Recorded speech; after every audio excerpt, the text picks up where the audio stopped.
সব ব্যাপারে পরিকল্পনা করবেন, নিজের জীবনের ব্যাপারে পরিকল্পনা, পরিবারের ব্যাপারেও পরিকল্পনা। পরিবার পরিকল্পনা করা ফরজ।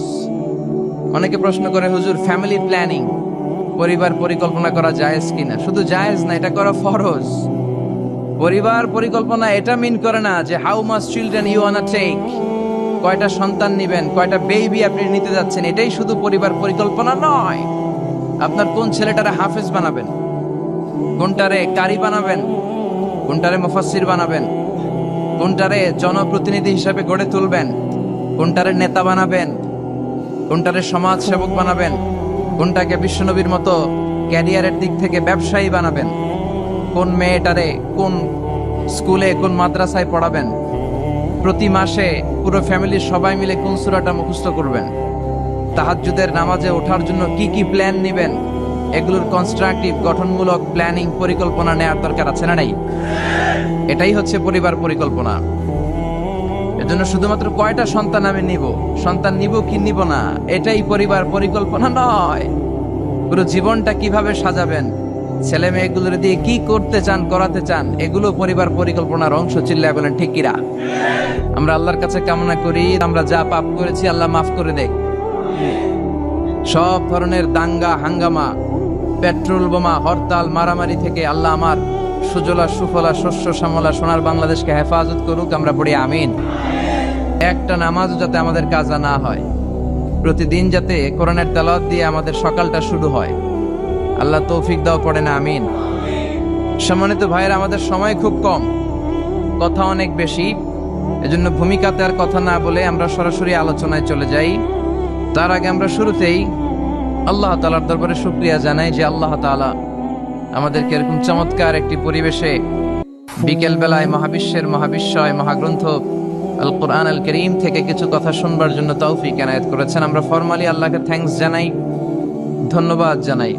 আসুন হৃদয় নিংড়ানো মনের সবটুকুন ভালোবাসাকে উজাড় করে দিয়ে সিংহ শার্দুলের মতো গর্জন করে, আকাশ বাতাস প্রকম্পিত করে, মন প্রাণ বুক মুখ একসাথে করে, দেহের সবটুকুন শক্তি গলার এই মাঝ বরাবর এনে আমরা চিৎকার করে পড়ি আলহামদুলিল্লাহ।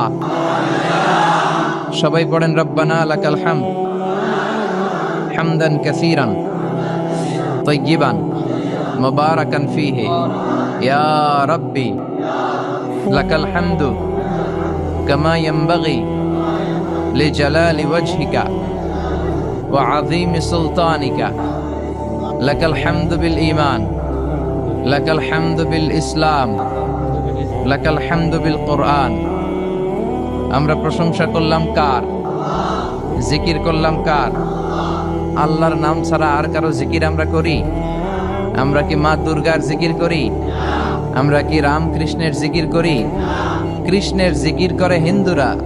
जो तो मिटाना चाहे যে মিটাতে চায় জীবন কা তৃষ্ণা, জীবনের তৃষ্ণা। সুবহ শাম সকাল সন্ধ্যা বল বান্দে বান্দা তুমি বলো কৃষ্ণা কৃষ্ণা কৃষ্ণা।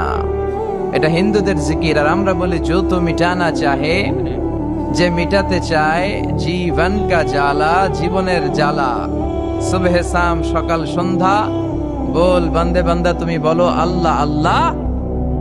সে আল্লাহর নামে তিনটা তাকবীর দিয়ে আমরা আমাদের আলোচনায় চলে যাব। আমি সূরাতু আল বুরুজের শেষ দুটি আয়াত তেলাওয়াত করেছি, খুব বেশি সময় আমরা পাবো না, এই জন্য দুটি আয়াতের আলোকে কিছু কথা আমরা শুনবো। পড়েন ইনশাআল্লাহ। তার আগে আমরা তিনটা তাকবীর দিয়ে এই চান্দোলার এই হাই স্কুল ময়দানকে মুখরিত করতে চাই। আমার আল্লাহর নামের স্লোগান দিয়ে এই মাঠটাকে ধন্য করতে চাই। কিছু কপাল পড়া লোক আছে, এরা বলে আল্লাহু আকবার নাকি একটা দলের স্লোগান, একটা মতের স্লোগান, একটা গোষ্ঠীর স্লোগান। ও মিয়া, আল্লাহু আকবার কি কোনো দলের স্লোগান, কোনো মতের স্লোগান? আমরা যারা মুসলমান, আমাদের জন্মগ্রহণের সাথে সাথেই আমাদের কানের মধ্যে এই আল্লাহু আকবার নামের স্লোগান, এই আজান আছে না নাই? আমাদের বাম কানে একামত আছে না নাই? আমাদের সব ধর্মীয় উৎসবে আমার আল্লাহর নামের স্লোগান আছে না নাই? তার মানে এটা কোনো দল, কোনো স্পেশাল মত, কোনো বিশেষ গোষ্ঠীর স্লোগান নয়, এটা গোটা মুসলিম উম্মার স্লোগান। চিল্লা এখন ঠিক কিনা? এজন্য আমরা সবাই মিলে আমার আল্লাহর নামের তিনটা স্লোগান দিয়ে এই ময়দানকে মুখরিত করতে চাই। আসুন আমাদের দেহে যত শক্তি আছে সবগুলো শক্তিকে উজাড় করে একসাথে আমরা আল্লাহর নামে স্লোগান দেই। আল্লাহর নামে স্লোগান দিয়ে এই মাঠটা কাঁপানো যাবে তো? কাঁপানো যাবে মুসলমান? পড়েন লিল্লাহে তাকবীর, লিল্লাহে তাকবীর, লিল্লাহে তাকবীর। আল্লাহ আমাদের স্লোগানগুলোকে তুমি কবুল করো, এই স্লোগানগুলোকে নাজাতের ওসিলা বানাও, মিজানের পাল্লায় স্লোগানগুলোকে উহুদ পাহাড়ের সমান ভারী করো। আমি সূরাতুল বুরুজের শেষ দুটি আয়াত তেলাওয়াত করেছি। বাল হুয়া কুরআনুম মাজিদ ফি লাওহিম মাহফুজ। আল্লাহ বলছেন এই কোরআনটা হচ্ছে একটা সম্মানিত কিতাব। বাল হুয়া কুরআনুম, সবাই পড়েন, বাল হুয়া কুরআনুম মাজিদ ফি লাওহিম মাহফুজ। এটা হচ্ছে কোরআনে মাজিদ, সম্মানিত কোরআন। আর এই কোরআনের বাড়ি হচ্ছে লাউহে মাহফুজে। আল্লাহ কোরআনের জন্য একটা বাড়ি বানিয়ে দিয়েছেন। সপ্ত আকাশের উপরে সিদরাতুল মুনতাহা, তার উপরে বাইতুল মামুর, ফেরেশতাদের কাবা, তার উপরে আল্লাহ তাআলা কোরআনের জন্য একটা ডুপ্লেক্স বাড়ি বানিয়ে দিয়েছেন যেটার নাম লাউহে মাহফুজ। চিল্লায়ে পড়েন আল্লাহু আকবার। কোরআনের জন্য আল্লাহ বাড়ি বানালেন আর বললেন বাল হুয়া কুরআনুম মাজিদ, বরং এটা হচ্ছে কোরআনে মাজিদ। কোরআনে মাজিদ নামটা কেমন লাগে? রফিক ভাই এখানে কি লেখা পড়েন? কোরআন শরীফ। আপনাদের এখানে লেখা কোরআন শরীফ, কিন্তু আল্লাহ বললেন বাল হুয়া কুরআনুম মাজিদ। আফসোসের বিষয় হচ্ছে আমরা আমাদের এই বাংলাদেশ সহ ভারত, পাকিস্তানে এই কোরআন আল করিমকে, কোরআনে মাজিদকে কোরআন শরীফ বলে বেশি অভ্যস্ত, কিন্তু কোরআনের ভেতরে কোথাও কোরআনকে কোরআন শরীফ বলা হয় নাই। বিশ্বনবী সাল্লাল্লাহু আলাইহি ওয়াসাল্লাম তার হাদিসের কোথাও কোরআনকে শরীফ বলে নাই। আরবরাও কোরআনকে কোরআন শরীফ বলে না। এখন থেকে কোরআনকে কোরআন শরীফ বলবেন না কোরআনে মাজিদ বলবেন? আল্লাহ বললেন বাল হুয়া কুরআনুম মাজিদ ফি লাওহিম মাহফুজ। কত চমৎকার চমৎকার নাম আল্লাহ তাআলা কোরআনের ভেতরে কোরআনের জন্য দিয়েছেন। আবার রব্বুল আলামিন বলেন ইন্নাহু লাকুরআনুন কারীমুন ফি কিতাবিম মাকনুন।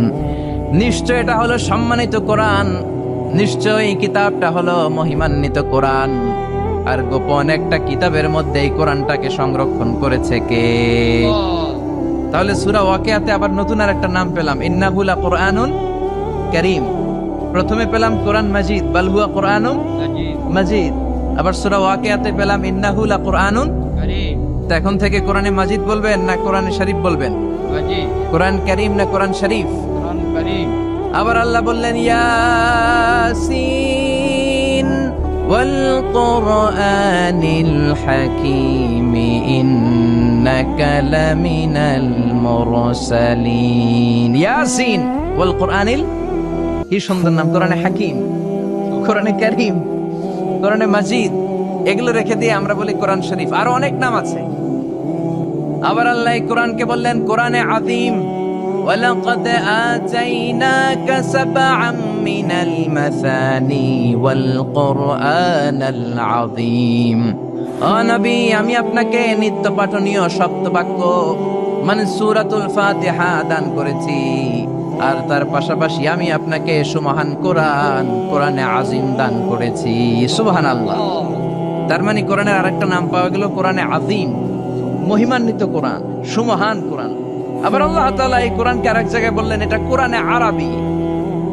বিশ্বনবী আরবি ভাষায় কথা বলতেন, তাই তিনি রাসূলে আরবি। আর এই কোরআন যেহেতু আরবি ভাষায় নাজিল হওয়া, তাই এই কোরআনের আরেক নাম হচ্ছে কোরআনে আরবি। পড়েন সুবহানাল্লাহ। রব্বুল আলামিন বলেন ইন্না আনজালনাহু কুরআনান আরাবিয়্যান লাআল্লাকুম তাআকিলুন। নিশ্চয় আমি আল্লাহ তাআলা এই কোরআনকে সুস্পষ্ট আরবি ভাষায় নাজিল করলাম যাতে করে তোমরা কোরআন বুঝতে পারো। সুবহানাল্লাহ। কত চমৎকার নাম কোরআনে আরবি। আবার আল্লাহ এই কোরআনের আরেকটা নাম দিয়েছেন কোরআনে আজীব, বিস্ময়কর কোরআন, মহাবিশ্বের মহাবিস্ময় মহাগ্রন্থ আল কোরআন। আল্লাহ বললেন ইন্না সামি'না কুরআনান আজাবা। জিনদের কথাকে আল্লাহ কোট করলেন, নিশ্চয় আমরা শুনলাম কুরআনান আজাবা, আজীব কোরআন। ইয়াহদি ইলার রুশদি ফাআমান্না বিহি। যেই কোরআনটা হেদায়েতের দিকে মানুষকে পথ দেখায়, ফলে আমরা সবাই কোরআনের উপর ঈমান আনলাম। সুবহানাল্লাহ। খেয়াল করেছেন কতগুলো নাম আল্লাহ কোরআনের জন্য দিয়ে দিলেন। আল্লাহ বললেন এটা কোরআনে আজীব, বললেন এটা কোরআনে আযীম, বললেন এটা কোরআনে আরবি, আল্লাহ বললেন এটা কোরআনে হাকিম, এটা কোরআনে কারীম, এটা কোরআনে মাজিদ। এই সবগুলা থুইয়া আমরা ডাকি কি? কোরআন শরীফ। এবার ভাইয়েরা বলেন, আজ থেকে এই কোরআনকে কি কোরআন শরীফ বলবেন না কোরআন মাজিদ? মাজিদ। কোরআন শরীফ বলবেন না কোরআনে কারীম? কারীম। কোরআন শরীফ বলবেন না কোরআনে হাকিম?